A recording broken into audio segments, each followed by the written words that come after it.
I Am the Great Horse by Catherine Roberts, chapters 9 and 10.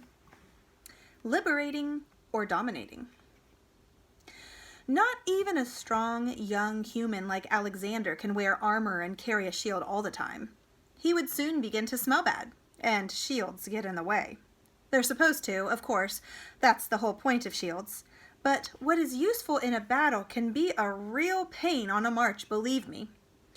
As soon as we were out of sight of Troy, Alexander appointed Demetrius his official shield bearer and stopped to take off the glittering Achilles armor and plumed helmet. He had them packed into the baggage cart with the spare weapons and put on his cloak and hat instead. Then we rejoined the rest of the army. For a while it was rather dull, just a long trek with no galloping. We dominated all the towns and cities on our route without a blow being struck. Alexander and General Parmenio claimed we were liberating them, but I can't see there was much difference, except that we didn't get to rename any of them, which was a pity if you ask me. Percote, already dominated by the one-eyed king like Troy. Lampsacus refused to let us in, but paid us to leave them alone. Colonne refused to let us in, didn't even pay. Priapus opened the gates to let us in, no fighting. Zelia refused to let us in.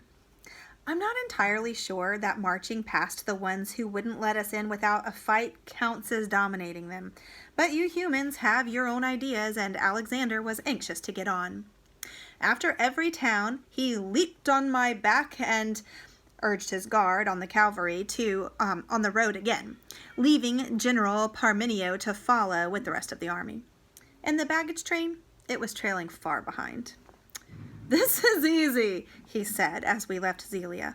"I can't think why my father had so much trouble." Hephaestion smiled. "Maybe they've all heard what you did to Thebes." But Philotas muttered, "Father says the Persians will try to stop us soon. They're probably waiting for us around the next bend." The others laughed and said the Persians were obviously too scared to face us. But Philotas was right this time. We find the Persian army on the other side of a deep river called the Granicus. Like most rivers at this time of year, it is in full flood. The shadows under the bank are long in the afternoon sun. I can hear strange horses whinnying nearby. Sounds like a big herd. Alexander's heart beats faster. Though it is late in the day, he orders his men to prepare for battle and rides me forward for a closer look. I arch my neck and play with my bit while he squints at the fast-flowing river, the steep bank, and the line of enemy spears dark against the sky. "Oh, Zeus! Bucephalus!" he whispers, running a sweaty hand down my neck. "This isn't going to be easy." Then he shakes himself and smiles. "You'll just have to swim for me like you did at the Danube. Remember, I'm Achilles, and you are my immortal horse. We're not going to die today." General Parmenio, however, has a different view. When Alexander rides me back to the arms wagon and starts strapping on the glittering armor he took from Troy, the general strides across and seizes his wrist. "What do you think you're doing, Alexander?" he growls. "What's with the fancy helmet? You're not seriously thinking of wearing that armor into battle, are you? It must be 1,000 years old. It'll shatter at the first spear thrust." Alexander snatches his wrist free and glowers at the general. "It's Achilles' armor. It was made by the gods, so it will never shatter. I must look my best when we meet the Persians." "So you're going to wear it all night, are you?" Parmenio snorts down his nose like a horse. "Up to you." "I'm not going to wear it all night," Alexander says with his dangerous calm, "because we'll have beaten the Persians by then. We're going to attack across the river as soon as the men are ready." General Parmenio gives him a disbelieving stare. "Are you crazy? It'll be dark soon. The river's a death trap. They'll massacre us before we even get up the bank. The phalanx is crippled in such situations. You know that. We have to meet the Persians on open ground. We need to wait for the baggage train to catch up, make camp, decide on the best plan of attack for the morning. They won't come across here, don't you worry. And I can tell you right now what we should do. We should send out scouts to find another crossing place. Then, when it's dark enough, we can leave our campfires burning and take the men quietly across the river out of sight of the Persians. Get behind them. Engage them in battle tomorrow on the plain on the other side. Then we might have a chance of beating them. No, Alexander says, putting on his plumed helmet. I'm going to finish the Persians now. The general's face hardens, and he says in a low tone, If you don't listen to me, Alexander, you're not going to be a king for long. I've been commanding armies longer than you've been alive.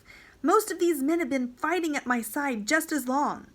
I'm warning you now, if you try to lead the army across that river tonight, they won't follow you. Alexander's hands pause on the fastening of the helmet. He says, very quietly, Is that a threat, General? The general shakes his head, impatient. No, it's not a threat. It's the truth, and you know it as well as I do. Think a moment.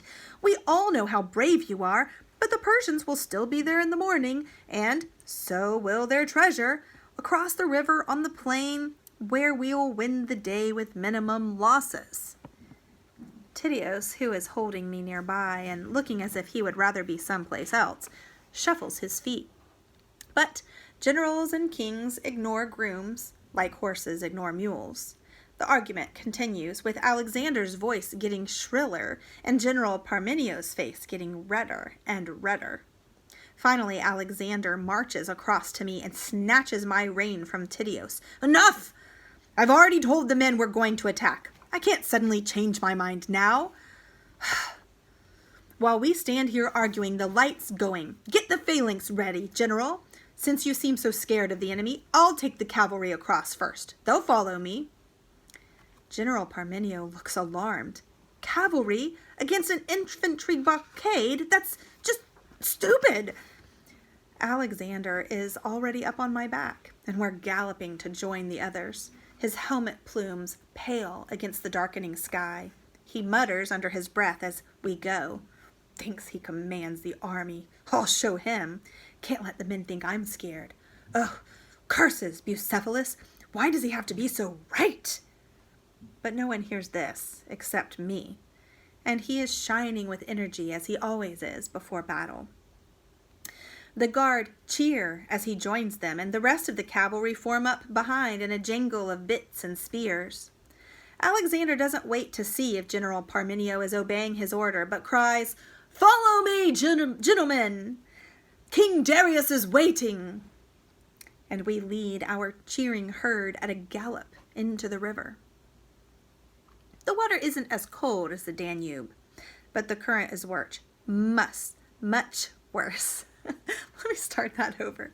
The water isn't as cold as the Danube, but the current is worse. Much worse.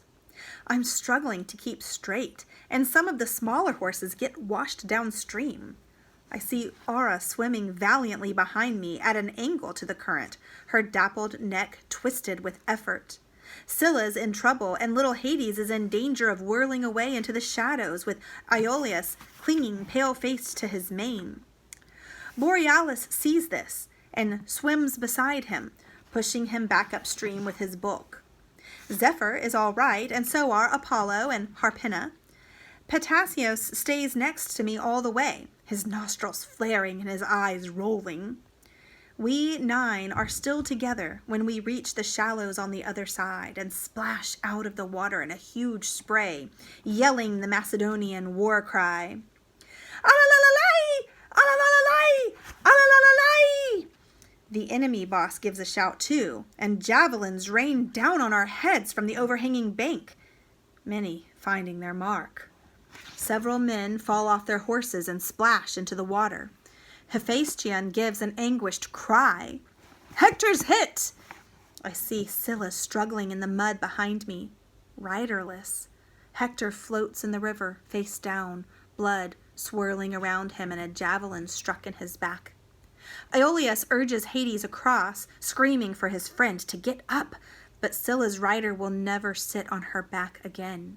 His ghost has already gone, and the current is carrying his body away downstream. Poor Scylla.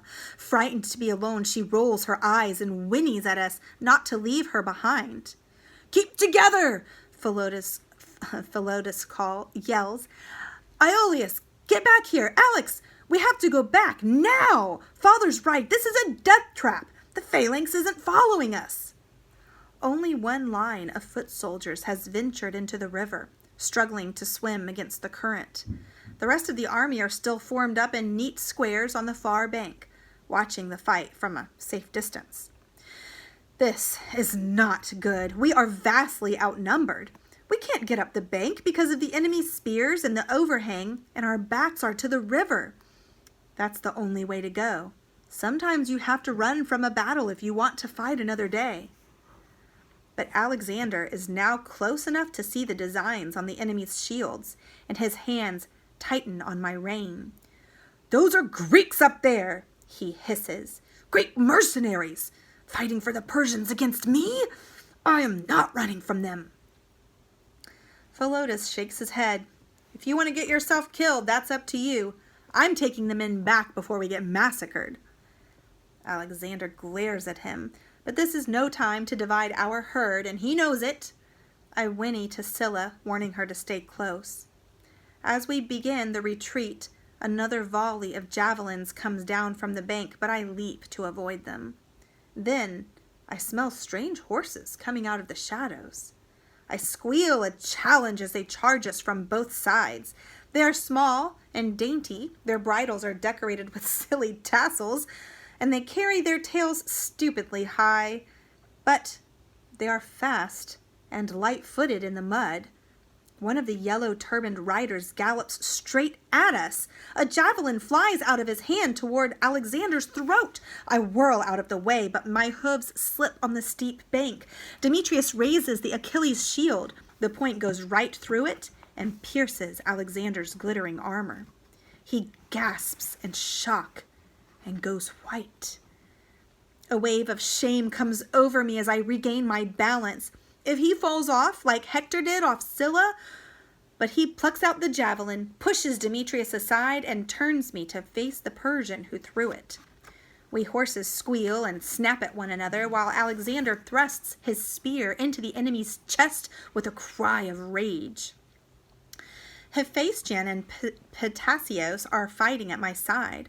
I see Harpina biting and kicking with the same fury she showed in Illyria, and another Persian takes a swipe at Aura's beautiful head with his spear as Demetrius struggles with the shield. She rears and knocks the weapon out of his hand with her neat hooves. "Ha! That's my mare!" Our Persian is not yet dominated, though. His spear snapped on his breastplate, so he's only bruised. He draws his curved sword and bares his teeth. "You are going to die today, King Ixander," he shouts in a strange accent that makes Alexander's name sound different. "Your armor looks very splendid, but it seems remarkably old for battle." "This is Achilles' own armor, made by the gods," Alexander shouts back. "It'll protect me even if it's broken. Where's your King Darius? Is he a coward to hide behind his Greek mercenaries? Why doesn't he come down here and fight me himself?" The Persian smiles.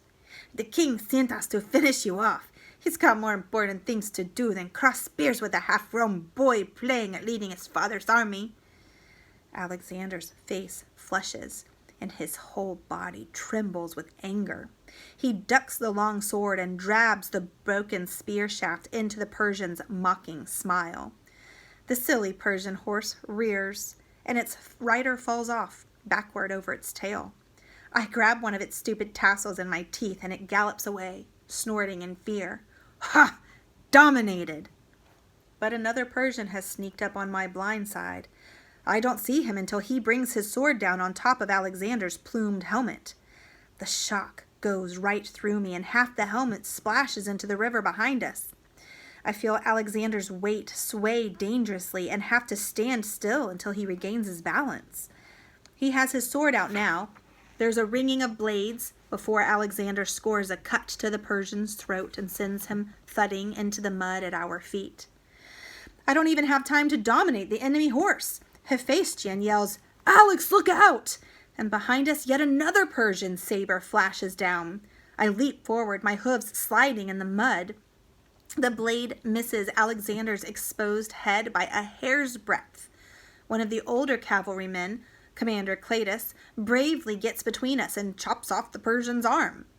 Ptasios gallops up beside us with flat ears. Hephaestion has lots of little cuts and his sword drips with Persian blood. "We've got to get out of here, Alex," he shouts above the noise of the battle. "Philo's right. This is crazy. It's getting dark. I can't see a thing under this bank. Alex, what's wrong? Oh, Zeus, you're wounded. Your head's bleeding." Alexander's hand loosens on my rein. I feel his weight slide again, but this time there's nothing I can do to keep him on my back. He slips over my shoulder and crumples, groaning, into the mud. Philotas mutters a curse and yells for the surviving members of the guard. They crowd around to keep the Persians away while Hephaestion jumps off Ptasios and tries to make the king get up. I immediately settle to my knees in the mud so my wounded rider can get on my back again. But there's such a fight going on around him, I can't even see him anymore. And while I'm on my knees, two Persians ride their horses straight at me and drop a noose around my neck. Before I can get to my feet, one of them has the nerve to leap on my back and grab the reins. I surge to my feet with an outraged squeal, but the noose tightens around my neck, half choking me. The man on my back clings tightly, and a third Persian rides his horse right up behind me and brings the flat of his sword down across my hindquarters. It stings like crazy. I squeal again in anger and go up on my hind legs, striking out at their horses with my hooves and trying to bite their riders. Soon we are struggling as furiously as Alexander's guard is around the groaning king. But whatever I do, the Persians keep forcing me farther away from Alexander. We're struggling on the riverbank. It is so dark I can't see the edge. The rope tangles around my legs and suddenly I'm in the water. Upside down. The Persian on my back slides off me with a curse and splashes towards the bank, but my legs are still tangled up in rope and leather, and though I fight like mad, the current takes me. I whinny desperately to my herd. I hear Ptasios whinny faintly in reply, but he has to keep Hephaestion alive, so he can't help me. It is all I can do to keep my head above water. My heart bursts with shame when I think of Alexander lying in the mud. My rider, hurt and helpless, without me. At some stage my cloth comes off, but I am too exhausted to break the ropes, and the river is very strong. As my struggles weaken, its current carries me farther and farther downstream, away from the battle, into the night of a strange world. Groom in a dress. In the end, the noose saves me. The rope snags around a tree root and holds me fast against the bank where the river forms a pool. As I lie there with my nostrils just above the water and my breath wheezing against the tight rope, I smell our Macedonian army. The whole phalanx is moving downriver, a dark mass of men without lights, just as General Parmenio planned. I struggle afresh and whinny hopefully to my herd, but the only horses with them are Greek ones of the Hellenic League. They're too stupid to know it's me. The last of them pass, and I lie half in, half out of the water, giving little hopeful whinnies into the night. Even a mule would be welcome, but there's no sign of the baggage train. I keep hoping Alexander will come and find me. Then the smell of the river reminds me of how I let him get wounded, and I feel shame all over again. I grow shivery and cold. I think I hear more horses on the other side of the river, a huge herd of them going down the Persian side. But I'm too exhausted to whinny very loudly, and they don't hear me. Everything fades away, and I drift in black clouds of ghosts. I'm about to go with them when a familiar smell tugs me back. It makes me remember being warm and clean and well fed. I can almost feel Charm's fingers mutual grooming my withers. At first I can't figure out where I am. Then I feel the cold water around me and start to struggle again. Steady, Bucephalus. Steady. It's me. Gentle hands loosen the noose. It sounds so much like her voice whispering in my ear. A little nicker of greeting escapes me. Oh, Bucephalus. Charm chokes. Oh, horse, please wake up. I can't bear to lose you. I open my eyes. It is her. It is. Her hair has grown longer, and it is twisted in a scarf. She wears a cloak of patterned wool over a woman's dress with a muddy, torn hem. But she smells just the same, sweet, like spring grass. She pulls a dagger from her girdle and cuts the tangle of rope and leather that's keeping me prisoner. I scramble up the bank, and she runs her hands all over me, laughing in relief. Oh, Bucephalus, if you knew how frightened I was for you. I came as fast as I could, but what have you done with Alexander? Did they kill him, like in my dream? Oh, though you're alive, you're still alive, so maybe Alexander is, too. In my dream, I saw you both fall together. I promise I won't leave you again, no matter what the king does to me. We find the baggage train camped near to where Alexander had squealed at General Parmenio before we crossed the river to meet the enemy. The scientists look up from their breakfast and stare at us. It is Charm they're staring at, sitting aside me in her dress. I'm so bedraggled from my night in the river they obviously don't recognize me. She takes me to the horse lines, and my heart lifts as I recognize Aura's smell. Though my mare is not around, her dung is quite fresh. I trot around with my nose to the ground, sniffing other piles. Potassios, Borealis, Zephyr, Apollo, Harpina, Hades, Scylla. I stop sniffing and snort in relief, which brings Tydeus rushing out to meet us. Bucephalus, he gasps, so busy examining me for injury that he doesn't recognize Charm. Wherever did you find him? Hey, how come you're riding him? He never usually lets anyone but King Alexander or his groom on his back. As he looks properly at Charm for the first time, his mouth drops open. Charm smiles. Don't you recognize me, Tydeus? Tydeus's face goes slack with astonishment. Charmides, Alexander wasn't joking, was he? You are a girl, and you're beautiful. Don't be stupid, Charm says, flushing as she slides off me. I'm just the same as I always was. Help me see to Bucephalus. He's had a bad time of it in the river. I think he's all right, but that cut on his hindquarters needs treating, and he'll want a warm barley mash and a good rub-down. She works on me as she speaks. But where have you been all this time? How did you get here? And how did you find Bucephalus? The king was so upset last night you wouldn't believe, and he was so sick from that blow to his head he could hardly walk straight, but he still rode off into battle this morning. He'll be pleased you're back. Charm mumbles something about helping the cooks in General Parmenio's camp and following the army in the baggage train. Then she frowns at the river. You said he's fighting again? Tydeus finally stops at staring at her and grins. No one could stop him. Took the cavalry across as soon as it got light enough to see the water. The Persians decamped in the night, leaving their Greek mercenaries to hold us up here. They must have thought King Alexander was finished. When they realized he wasn't dead, they sent a herald across to beg for mercy. But King Alexander was so angry about them fighting on the Persian side, he wouldn't give them any. Did you see General Parmenio on your way upriver? He took the rest of the army off in the night. Charm shakes her head. Maybe he's found the Persians.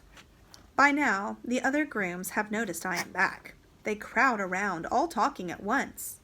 Hey, Charmides, is that really you? Nice dress. Where have you been all winter? The king wasn't half furious with you at Thebes. You'll be in trouble when he gets back, all right. and a lot more garbage of the same sort. Grooms do so like to gossip. Charm ignores them and carries on tending to my cut. She glances up at Tidios, and he gives her a quick smile. "I'll get his mash ready," he says, and hurries off to boil water. With Charm's gentle care, I soon start to feel better and give the other grooms flat ears until they drift back to their work. They keep glancing at Charm, though, and whispering about her being a girl. I don't see what the problem is. Mares go into battle and still have healthy foals, but you humans seem to think your females are good for nothing but breeding and won't even let them be grooms. This is clearly stupid because Charm is a good groom, and anyway, she's not in foal. Charm's dream comes true. I'm digesting my mash and flicking flies away with my tail when Charm comes rushing back to the horse lines. She's changed her dress for a groom's tunic, and in the daylight I see that her scarf, which she's used to tie back in her mane, is red. I nicker to her, hoping for some mutual greeting, or grooming, but she pushes my nose away and starts to put on my bridle. Her hands are trembling. I throw my head up and begin to shiver. The sounds of the battle across the river are faint, but her tension upsets me. "Oh, Bucephalus, stop it! You know I can't reach when you do that." Charm makes another attempt to get the bit in, and this time I lower my head and open my mouth for her. "I'm sorry, horse," she whispers, doing up the straps, "but in my dream, when I saw the horse killed under Alexander, and he got killed too, it wasn't dark, like the grooms say it was when Alexander fell off you last night. It was daylight. Oh, I hope we're not too late." She struggles up onto my back. She's lost a bit of fitness, but she's desperate enough to make it. Then she heads me out of the camp towards the river. A sentry calls after her, but she calls back, "Spare a horse for the king!" and urges me into a gallop before he can send anyone after her. She wants me to swim the river Granicus again. I hesitate as I remember what happened last time, but Charm whispers to me and strokes my neck until I jump in. It's not so bad this time. Charm is lighter than Alexander, and there are no Greek spears coming down at us from the top of the far bank. The screams and Macedonian war cries ahead of us fill me with nervous energy. I bound up a steep path and emerge in the sun on the enemy's side of the river, where the noise hits us. The Greek mercenaries are trapped on a small hill in a defensive circle, with their spears pointing outward, while our cavalry gallop around them. Alexander is leading a charge, barely 20 strides away from us. He doesn't see me. He's riding Scylla. She looks very tired, but the little mare carries him valiantly into a hedge of spears, and the others close around her, fighting furiously. A lot of the Greeks seem to be dead, but the survivors are not giving up. Charm tightens her hands on my reins. "Someone ward the king," she shouts. "They're going to kill his horse." I prance and shake my head, impatient to join the herd. That should be me at the front, carrying Alexander, not little Scylla. Charm holds me back, still shouting warnings, but her voice is small in the noise of the battle. Everyone is fighting so hard, no one notices us. "We'll have to get closer," she mutters and loosens my rein. It's what I've been waiting for. My legs fly over the ground to catch up with the others. Charm clings to my mane. She's dropped the reins, so there's nothing to support me, and I stumble slightly. But I soon find my feet and gallop on. Oh, the joy! Oh, the excitement!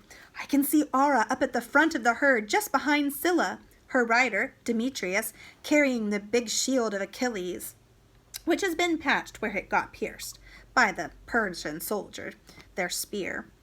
I flatten my ears as I pass the stragglers at the back, and one of the older cavalrymen finally notices Charm. "What the?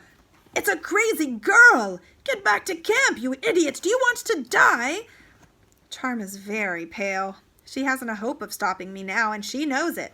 I have the bit between my teeth, metal discs and all. I barge past more horses, and now it is just the guard ahead of me. Zephyr's yellow tail whips in my face as I whinny loudly to tell them I'm back. Charm shouts at Philotas, "You have to tell the king to retreat! They're going to... No!" A horse falls in front of us. It's Scylla. She's going so fast she rolls right over, kicks once, and lies still. Her ghost ripples past my nose. I neigh at it, but it doesn't come back. 2 spears are sticking out of her chest. The others pull up in confusion of shouts and flashing swords. We horses snort at poor Scylla while their riders battle the Greeks. Alexander shakes his head, dazed, and gets to his feet. He was thrown clear, several paces behind where Scylla lays dead. But he's wearing a good helmet today, not the plumed one the Persians cracked last night. He looks more angry than hurt. "Alex!" Hephaestion yells, springing off Patassios. "Take my horse, I'll find another." With a huge whinny, I barge through the riders, nipping them and giving them flat ears until I reach my rider. I settle down to my knees, forgetting Charm is still on my back, and whinny to him again. The Greeks are fighting for their lives, but Alexander has eyes only for me and Charm. She has caught her balance and is leaning backward, her feet almost on the ground. She seems frozen with terror. Then she steps off me, throws my reins to Alexander, and gasps, "I've brought your horse, your majesty." Hephaestion recovers first. "Don't just stand there, Alex!" he yells. Grabbing Charm's wrist, he throws her up onto Patassios' back and leaps up behind her. "I'll see your groom to safety." Patassios gallops off toward the river, carrying his double burden easily. Alexander does not hesitate. He springs onto my back and gathers up my reins with a firm hand. "Bucephalus!" Alexander does not hesitate. He springs onto my back and gathers my reins with a firm hand. "Bucephalus!" he whispers in a choked voice as I rise to my feet. "Bucephalus, old horse, don't ever scare me like that again." He gives my neck a quick, trembling stroke. Then he punches the air with his spear and shouts for his guard. We are together again. Alexander's energy flows into me and mine into him until we shine. I make myself huge with pride, but the battle is already over. While Charm and Alexander were staring at each other, the boss of the Greeks broke out of the trap and fled with some of his men. It doesn't take the others long to throw down their weapons and surrender. Alexander gives poor Scylla a regretful look and leads the guard back to the river. We find Charm sitting on the bank, hugging her knees and shivering. When she sees us coming, she leaps to her feet, fists clenched. Alexander dismounts, pulls off his helmet, and leads me across to her. The others hang back tactfully, keeping a good lookout for Persians. I nicker to Charm, and her lips tremble, but she doesn't move. "Another dream, Charmides?" Alexander asks in a weary tone. She bites her lip. "Yes, your majesty." "I told you back in Thrace you really should try to tell me before we meet the enemy. It would make things a lot easier for both of us." She gives him an uncertain look and lowers her eyes. Yes, your majesty. I'm sorry. I came as fast as I could, but I was in the baggage train and you were already fighting the battle when we got there." "You were in my baggage train all this time? What were you doing?" "Helping General Parmenio's cooks, your majesty." It was a whisper. "Did he know you used to be my groom?" She shakes her head. "All right, I'll sort it out." He frowns and asks in a softer tone, "What's your real name, Charmides?" She goes rigid and whispers, "Charmea?" "Charmea, of course." He shakes his head and smiles. "It's no good. I just can't see you as a girl. I'll have to keep calling you Charmides.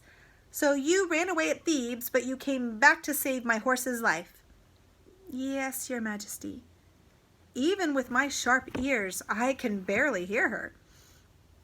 He nods. "Good enough, but I told you before, if you're going to be Bucephalus's groom, you'll have to learn to be less formal. I can't put up with your majesty all the way to Egypt. Charm looks up, her eyes bright.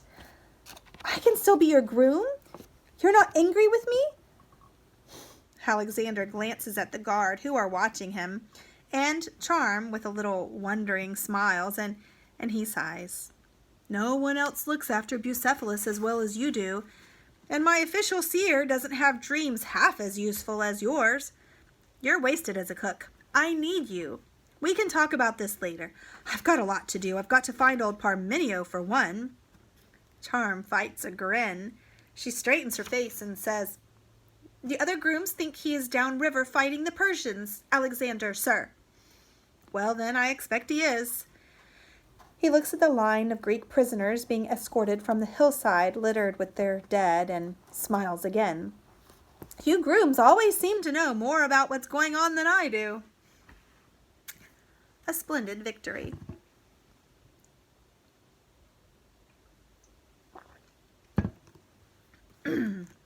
Charm was sent back to the camp with an escort while the foot soldiers who had stayed with Alexander remained behind to burn the Greek dead. We cavalry trotted down the Persian side of the river and found their camp guarded only by old men and boys. Persians travel with even more baggage than we do. Alexander paused to load up their carts with golden cups, fancy carpets, and glittering shields from the tents. Then we went to find the rest of our army. Before long, we horses caught the unmistakable battle smell of sweat and blood. Small herds of Persians came galloping toward us, looking over their shoulders. They panicked when they saw us and scattered into the trees. Alexander smiled grimly and pressed on, not bothering to chase them. We found General Parmenio striding through flattened, blood-spattered corn, barking out orders. But he was merely telling his men to collect up the dead and catch the loose horses. I squealed a challenge, and finally some of the men noticed us. They stared in amazement at our triumphant cavalry, the treasure piled up in the Persian carts, and the line of Greek prisoners stumbling along behind us. Alexander took off his helmet to let his sweaty mane dry in the sun, and sat up straighter. A hasty trumpet blared out, and someone called in a loud voice, The king! The king is back! The others dropped what they were doing and rushed to see if it was true.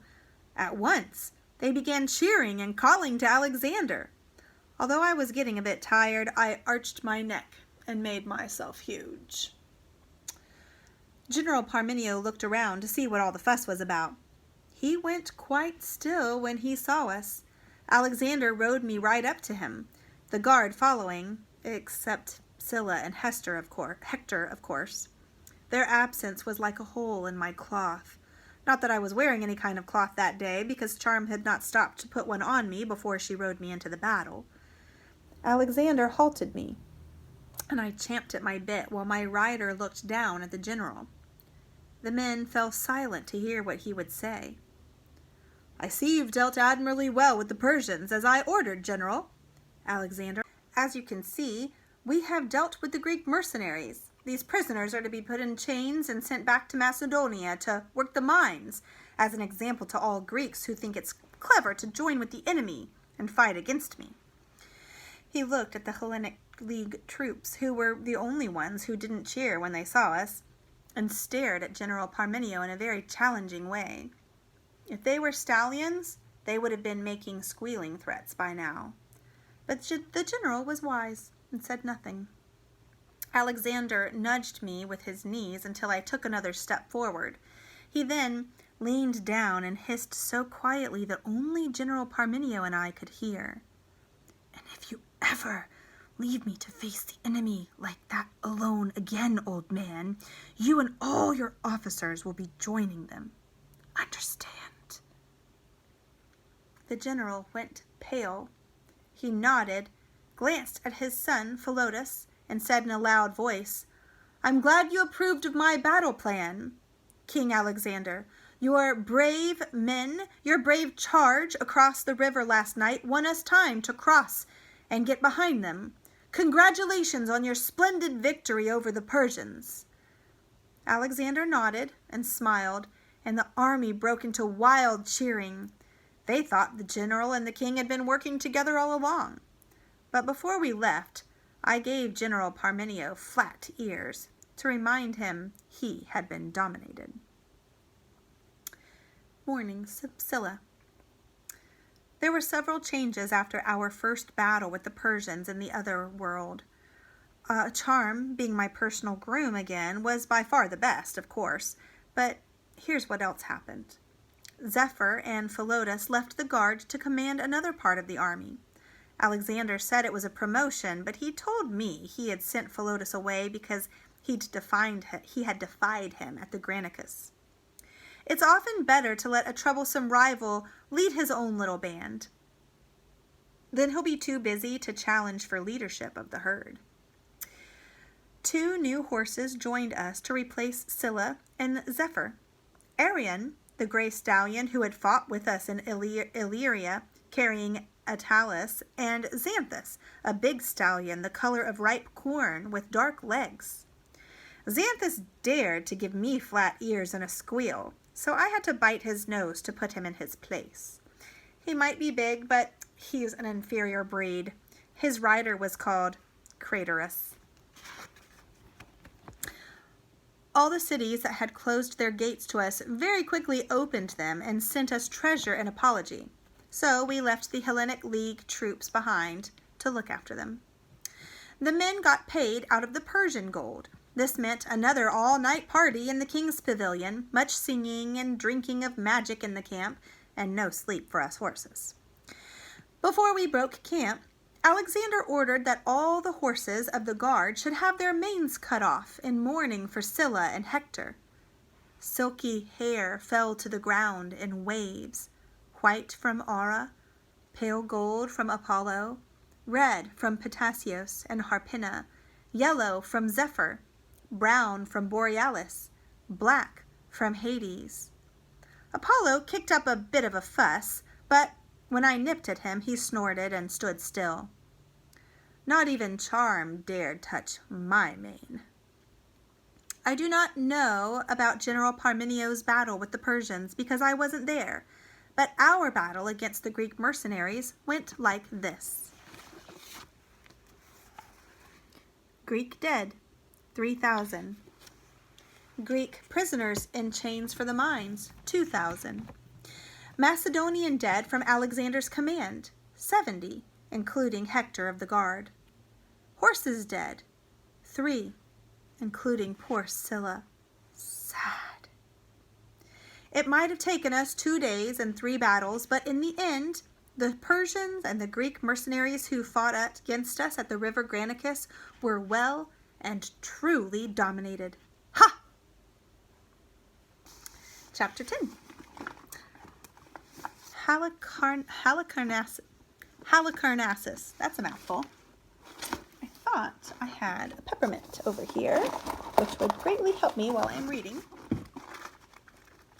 Here they are. Honey cakes at Alinda. Excuse me.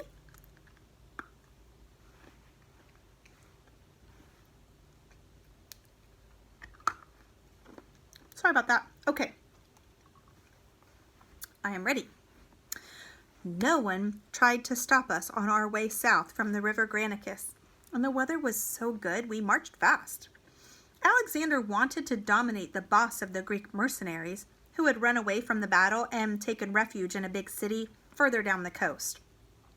Alexander knew very well the Greek boss was called General Memnon, but he called him a traitor, a Persian slipper-licking slave, and a lot of less polite things besides. On the way, we dominated 2 smaller cities with no trouble. Ephesus, no fighting since the Greek mercenaries defending the garrison ran away when they saw us coming. A pretty place, so Alexander and I had our portrait painted there, while General Parmenio went to liberate the surrounding towns. Miletus squealed a bit, not strong enough to keep us out. Its Greek mercenaries changed sides and joined our herd when Alexander gave them the choice between death and dishonor. That's mercenaries for you.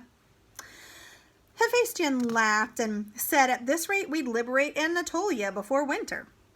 But Alexander pulled a face. We haven't achieved anything yet. Memnon's holed up in Halicarnassus with a Persian fleet, and King Darius won't come out and face me. By all reports, he's hiding in Persia. He pays Greeks to fight his battles while he directs the war from the luxury of his own palace, and they call him a great king? Yet I, who have fought in the front line of battle since I was 16 years old, must struggle every single day to prove I'm good enough to lead my own army. His fist clenched on my rein, and Hephaestion laid a gentle hand over it. Alex, of course you're good enough. The men love you. They'll follow you anywhere. What happened back at the Granicus was just old Parmenio trying to assert his power. His troops hadn't seen you in battle, remember? They probably thought the news of your conquests in Greece was exaggerated. But they know now how brave and strong you are, and that you'll always be first into the fight, no matter the odds. That makes a difference to soldiers. You should have seen their faces when you cheated death at the Granicus, then stole onto the battlefield with your prisoners in chains and all that Persian treasure. They'll follow you against Memnon next time, don't you worry. I did see their faces, Alexander said with a slight smile. I was there, remember? But I've got an idea how we might capture Halicarnassus without another messy battle. Come on, my friend. We're going to visit a queen. Alexander's idea was to visit Queen Ada, who used to be boss of Halicarnassus before the Persians dominated her, and persuade her to give him detailed plans of the city together with all the weak points in its walls. He sent General Parmenio on ahead to start the siege, while we, guard and the rest of the cavalry, took a detour into the mountains to visit the stronghold of Alinda. He was clever enough to send Queen Ada some friendly knickers and whinnies on rolls of flattened grass, so by the time we arrived, she was waiting eagerly to meet us at the gates of her fortress. Alexander's energy and smile did the rest. The queen kissed Alexander on the cheek, called him her darling boy, and promised he would inherit her throne after her death if he chased Memnon and the Persians out of Halicarnassus for her. Meanwhile, Charm and Tydeus led us horses into the stables. They were rather cramped and dark, and I resigned myself to another uncomfortable night. But later a girl filly came down from the kitchens with a basket smelling of warm honey. We pricked our ears in interest as she lugged it up to our grooms and pulled back the cloth. Queen Ada sent these cakes for you, she said. King Alexander said to be sure to give one to his horse. She looked sideways at me and giggled. I wouldn't, though, if I were you. They're much too good to waste on horses. She snatched one from the top and crammed it into her mouth as she ran off. Fortunately, Charm took no notice of the silly girl filly and brought me a whole handful of honey cakes. They tasted as good as they smelled. As Charm fed them to me, she whispered, I like Queen Ada already. But Alexander's sure to rush off to Halicarnassus as soon as he's got all the information he needs. Oh, Bucephalus, how much farther? He says that after we finished liberating all the cities here in Anatolia, we're going to Egypt. That's such a long way. I can't even imagine it. And the Persian army is still around somewhere. I couldn't bear it if he rode you into another big battle like the one at the river Granicus. I just couldn't. I nudged her to give me the last cake, and she laughed as I licked her hand clean of sticky crumbs. You silly brute. All you think of is your stomach, that and fighting over mares. It must be nice to be a horse. You have no worries at all, do you? Which only goes to show you how little humans know about us. Squealing at Halicarnassus. From the start, I suspect Halicarnassus will be no fun. As we draw rein at the top of the hill and look down on the city and its harbor, the wind blows hot and dry through my coat. A few yellow stalks under my hooves are all I can see to eat. The city has plenty of gardens inside, but out here it's just white rock, sun-shriveled grass, and turquoise sea. Queen Ada wasn't joking about that ditch, Hephaestion, Alexander whispers, pointing to a deep, wide trench encircling the high walls. It's going to be difficult to get our siege machines close enough. The men will have to fill it in, I suppose, and that'll take ages. Look at all those guard towers. Just as well she gave us the plans, or I wouldn't know where to start. And the Persian fleet's still in the harbor. I just hope old Parmenios managed to get the transports through. I don't see any of our siege equipment, Alex. Hephaestion leans on Patasio's withers and studies General Parmenios' herd, which is camped outside the east gate of the city. Alexander squints at the camp, too. He's in a good mood after Queen Ada's honey cakes, so he doesn't get angry. Maybe he hasn't unloaded it. He's probably waiting for me to tell him what to do. Come on, gentlemen, let's get a closer look at those walls. I want to know the worst. The Greek mercenaries defending Halicarnassus are not scared of us like the ones we dominated at Ephesus and Miletus. When they spot us trotting down the hill on the other side of their ditch, they throw spears at us from the walls. The city gate opens a crack, and a whole herd of them runs out, squealing threats and brandishing their swords. Alexander tightens my rein in surprise. He's not even wearing his armor. His shield, javelin, and spear are all in the wagon, along with most of the guards' weapons. Hephaestion draws his sword, drags Patasios around to face the Greeks, and yells, "Look out! Someone sound the alarm!"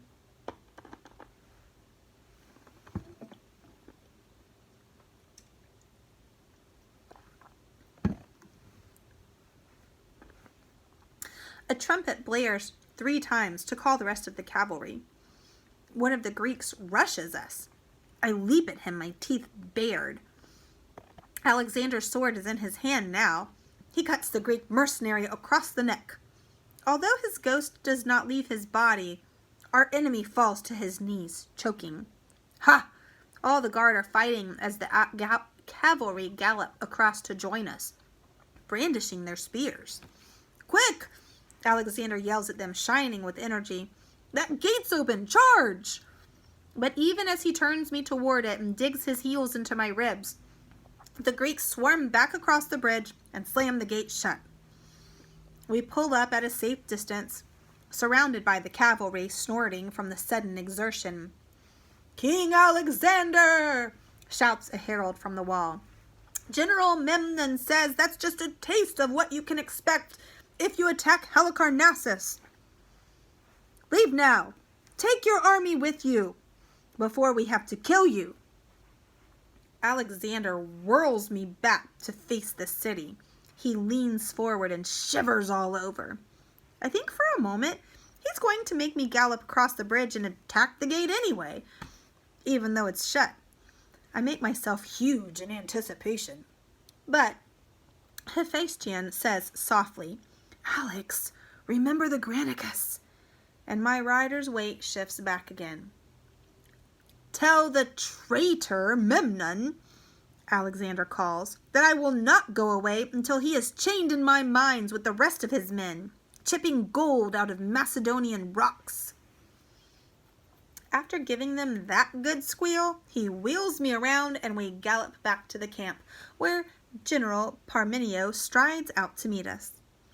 Alexander doesn't even have time to dismount before the general starts another squealing match. "What did you think you were doing over there, Alexander?" he says. "Are you trying to get yourself killed?" "They opened the gate. I saw an opportunity. It might have worked. Where's my siege equipment? Why haven't you started attacking the walls?" That's when we learn the worst. Our siege equipment and most of our supplies are stuck out at sea, prevented from landing by the Persian ships. Persian slipper-licking Memnon has had at least 3,000 enemy troops inside Halicarnassus.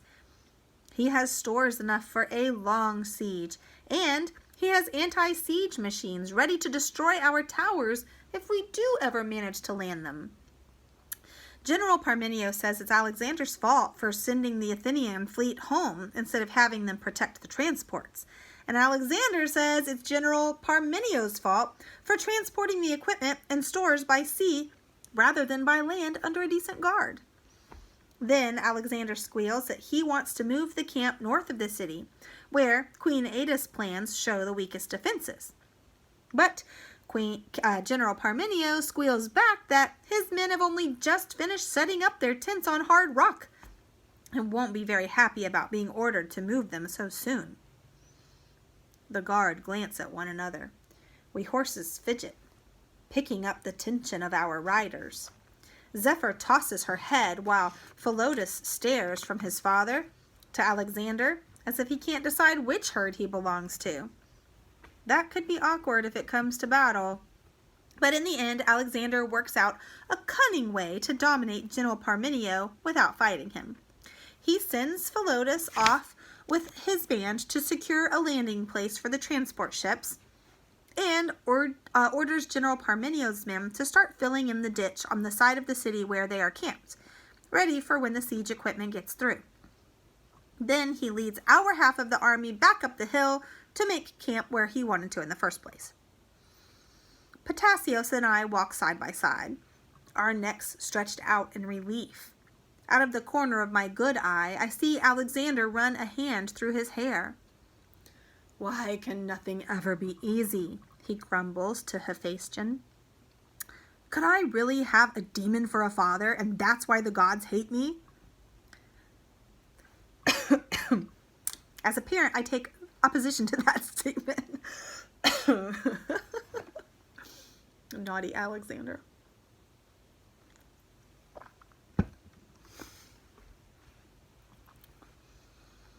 Hephaestion is too sensible to answer. I don't know, Alex, but if liberating the Anatolian cities were easy, King Philip would already have done it. You're the only one who has ever managed to get this far. You must be giving King Darius nightmares in his luxurious Persian bed. Alexander smiles. Good. Then when we finished off Memnon, maybe he'll come out and fight me. I'm fed up with fighting Greek. Ugh.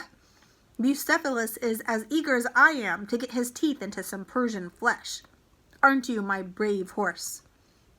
I toss my head and snort, because he knows very well I don't eat meat. I'd much rather have a bucket of Queen Ada's honey cakes. Our siege equipment eventually arrived, but it didn't do us much good. As fast as our men filled the ditch and dragged the towers up to the wall, the Persian slipper-licking Greeks drove them back again and undid all our hard work. Whenever our siege engines made a hole in the wall, big enough for our phalanx to climb through, the enemy fought so hard our men couldn't get in. Then, during the night when the fighting stopped, they built another wall across the gap to keep us out. We horses got very bored and irritable, and our feeds began to get smaller again. The only good thing was that Harpina came into full season, and I managed to break my halter and visit her in the night before Charm caught me. That showed Xanthus who was boss all right. Alexander spent a lot of time in his big white pavilion with his friends, poring over the plans that Queen Ada had given him. But he still didn't lead an attack on the city, and the grooms grumbled that at this rate we'd be here 10 years, like Achilles sitting outside the walls of Troy. We might have been too, if it hadn't been for Charm's dream.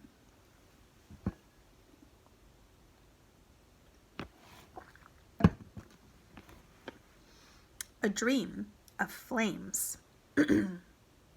Charm is curled up in her cloak near me. I think she's asleep, like the other grooms, when suddenly she sits up with a gasp.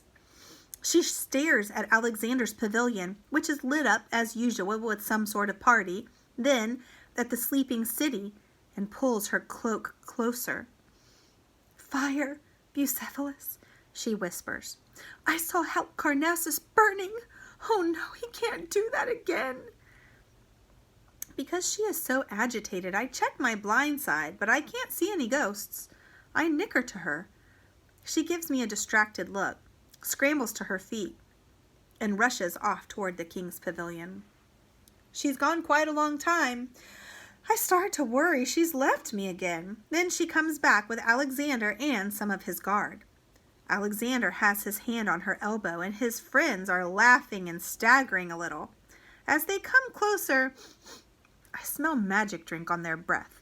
They stop near our lines, and Alexander points at the city, silver and quiet in the starlight. "Look, Charmides!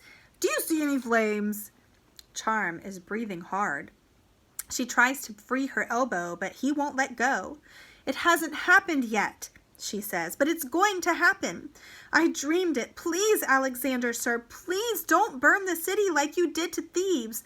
Think of all those women and children who lost their homes and were sold as slaves. It isn't fair." His face hardens. "That wasn't my decision. The League wanted it done." "But your men did it." He frowns and lets her go suddenly, and she stumbles. "And what will you do if Halicarnassus burns, Charmides? Run away again? Abandon me and poor old Bucephalus here because you can't stomach the sight of a few children in chains? This is war. Better their children than ours." "I didn't run away because of that. You don't understand." Charm starts to cry. Alexander's friends go quiet, watching the king and his groom. "How can I understand if you refuse to talk about it?" His voice has risen. He takes a deep breath and shakes his head as Charm looks at her feet. "Oh, for Zeus's sake, you're only a groom. Why is it you disturb me so much? So, you saw the city burning, did you? Then let's see if we can't make your dream come true." He turns to his friends, and tilts up his chin. "Right. You've all seen Ada's plans. The wall has been breached at its weakest point. I want 2 volunteers to creep inside and open the north gate. I'll get the men ready." "Now, Alex?" Hephaestion stares at him. "Tonight?" "Yes, tonight." Alexander gives Charm a thoughtful glance. "My groom's been right before, and they won't be expecting a night attack. If we don't do something soon, General Parmenio is going to say, 'I told you so.' We have to lure Memnon out to fight." He grins a challenge, shining with the energy that infects people and horses alike. "It's dangerous." His friend's eyes glitter with excitement. "I'll go, Alex," Demetrius offers with a hiccup. "And me," Leonidas says. "We'll get our weapons." They rush off, and Alexander raises an eyebrow at Charm. "Well, girl, what are you waiting for? Get Bucephalus ready for me. Wake the other grooms. Quietly, though. We don't want to spoil the surprise." Charm is agitated. She wakes Tityos and some of the others and puts my battle cloth on me with trembling hands. It's the middle of the night, which is a very strange time for battle, but my heart starts to pound. Action at last! Alexander returns, wearing his armor and carrying a pair of javelins and his spear. He vaults onto me, and the reduced guard form up from behind. Borealis and Aura whinny from the horse lines, confused as to why their riders have gone into the city without them. Men stream out of our camp, armed and eager for action. Whispered orders pass along the ranks, and we set off for the gate at a trot. At first, the city seems just as quiet as it was before Demetrius and Leonidas crept inside. Then, a shout goes up from the guard tower, and a whole section of the wall flares with torches, showing the dark silhouettes of running men. Alexander looks at the closed gate and curses. "Over the wall!" he cries, and rides me up the ditch toward the breach. Our men had filled the ditch with rubble to get the siege engines close enough, but it's not easy ground. I gather myself for a jump, but at the last moment decide not to try it. It's a lot wider than I thought. Instead, I drop onto the rubble, stumble as my hooves hit the uneven surface, and feel something wrench in my left foreleg. I'm so excited there's no pain. I canter across and jump the remains of the wall on the other side. Ptasios and Xanthus are still with me, but the other horses are floundering on the bridge of rubble. Alexander calls for Demetrius and Leonidas, and their frightened shouts come back out of the night. I see them fighting a whole herd of Persian slipper-licking Greeks, with their backs to the wall the enemy has built inside the damaged one. Alexander kills one of the Greeks with his first javelin, gives a great cry of "Alalai!" and shouts for the others to follow. My blood is up. I gallop through the enemy, scattering them with flat ears and snapping teeth, and Alexander's second javelin sends another Greek ghost rippling into the night. Ptasios and Hephaestion are fighting in the shadows nearby. Xanthus is kicking, leaping, and biting almost as brilliantly as me, while his rider Craterus hacks around him with his sword. The rest of the guard and most of the men have made it across the rubble, but we're trapped between the old wall and the new one, with no way through. With triumphant cries, more enemy Greeks stream out of the guard towers at either side of us. "Get the boy who thinks he's king," calls one, and Alexander hauls me around to see who has insulted him. "Memnon," he hisses. He casts aside his spear, which is useless in our tight spot, and drags out his sword. He urges me into a gallop straight at the Greek boss. Several Greeks try to stop us and fall beneath my hooves. Their ghosts rise from their body and are lost. Hephaestion calls something after us, but Alexander is deaf and blind to all except Persian slipper-licking Memnon, who watches me come with a smile that turns to a panic as he realizes we're not going to stop. He starts to run for cover, but I am very fast. Alexander's sword slashes down and catches him on the shoulder. The night ripples as Memnon's ghost leaks out of the wound. But it clings on stubbornly and does not leave him. Memnon gives a cry of pain and stumbles behind his men, who close up around him. Even Alexander and I cannot get through. That is when I smell smoke. "Alex!" Hephaestion yells, pointing back the way we came. "The devils have sneaked out of the gate and are burning our siege towers." Alexander says some very bad words, gives the wounded Memnon a final glare, and leads the guard back over the rubble to the ditch. The Greeks outside the city are already running back inside with their flaming torches. The dark siege engine we passed on our way across the ditch is now a great tower of flame, crackling fiercely ahead of us, flares of it falling through the darkness. They destroy my night sight so I can't see the bridge. I stop dead, throw my head up, and blow at it in alarm. Alexander hits me on the backside with the shaft of his spear, which hurts. "Get on, Bucephalus, it's only fire. This is no time to be scared." As I hesitate, something sharp comes flying out of my blind spot and bites me beside my tail. Shocked, I leap forward through the wall of flame, and the others follow me, neighing in terror as the sparks singe their manes.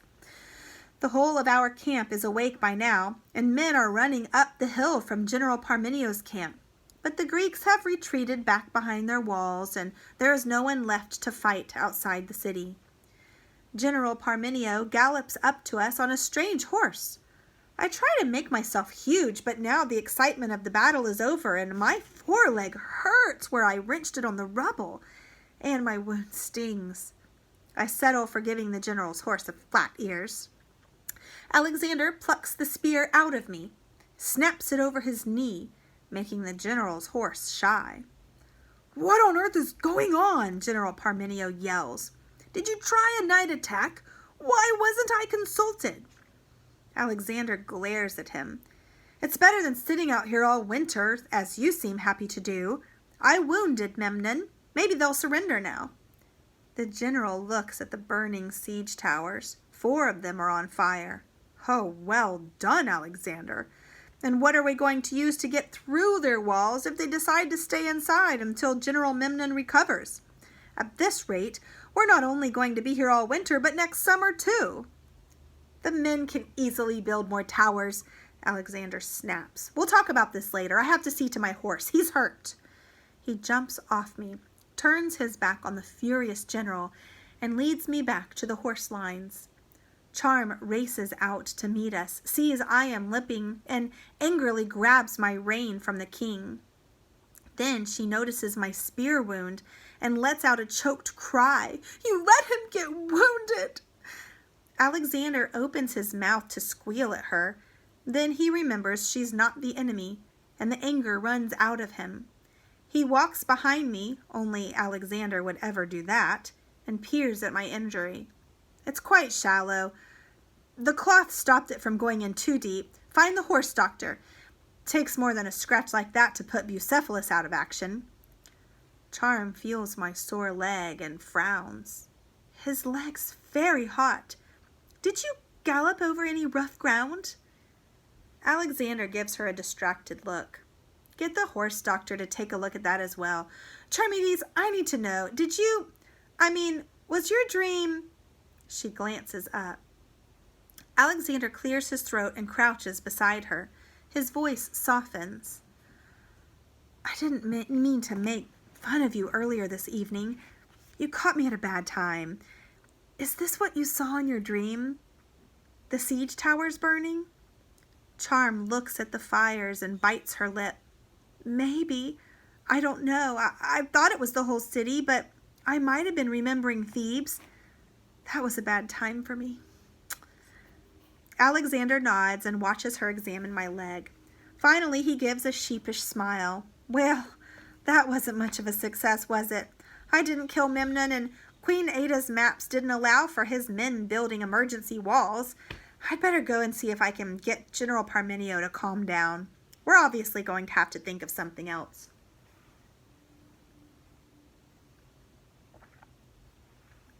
A bucket of seawater. I didn't see much of the fighting after that. Had to stand with my foot in a bucket of seawater while Alexander rode Xanthus to supervise the siege. Then, one morning, a messenger galloped back to camp, yelling that the Greeks had finally come out to face us. The cavalry mounted up and galloped off after Alexander with the phalanx racing after them. General Parmenio's veterans shook their heads, muttered something about showing the king they still knew how to fight, and followed. With all the excitement, I kicked over my bucket and squashed it, so Charm had to go fetch me another. In the afternoon, the men began to stagger back to camp, tired and bleeding, but boasting about how they dominated the enemy. Xanthus came back to the horse lines with a small spear wound in his chest. It wasn't nearly as deep as mine, though you'd have thought he was dying from all the fuss he made when Tityos bathed it. Groom gossip that evening was all about a monstrous tower the enemy had brought out of Halicarnassus, stuffed full of Greeks to throw spears at our men. They said it was as big as a mountain and could hold the whole Persian army, which was nonsense because everyone knew their herd was still hiding in Persia with King Darius. The grooms also said Alexander deliberately led some of the Macedonians into a trap so that Memnon would give the order to open the main gates and send out the rest of his troops. I don't know if that's true either.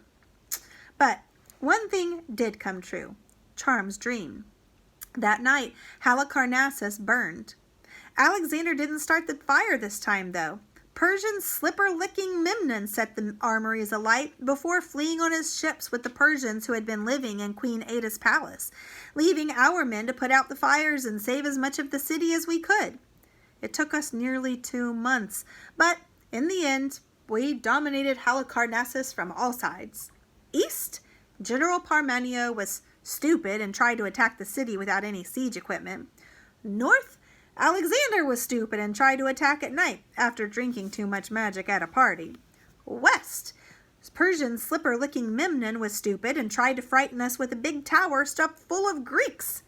South, the Persian fleet did the only sensible thing by running away.